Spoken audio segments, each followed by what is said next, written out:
Bod mar kambi teko kod stima mar nuclear kata NUPEA koro chako twak gi od bura ma kaunti ma Siaya kaka achiel kuom yore mag timo ikruok negedo mar kambino mowinjore ochakre higa mar 2027. E twak margi gi spika mar od bura ma Siaya George Okode kod moko kuom MCAs ma Siaya, jo NUPEA nolero ber mar teko stima manyienno ka giyango ni giseketo kenge mong'ith mabiro konyo e daro jopiny e alwora mibiro chuoge kambino e kind kar chung' od bura ma Bondo kod Rarieda manyocha oseyudi kuonde aboro minyalo gere dag tekono.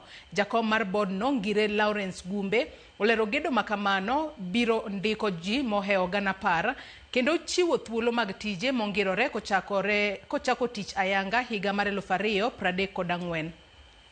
So that they talk to them and there is ownership.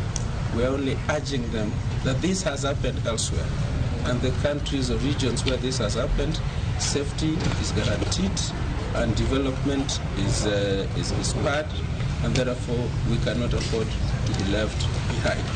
And as Siaya County Assembly, we are ready. We have also agreed with them that in due course we shall be having a more in-depth discussion with them so that we also get the technical bit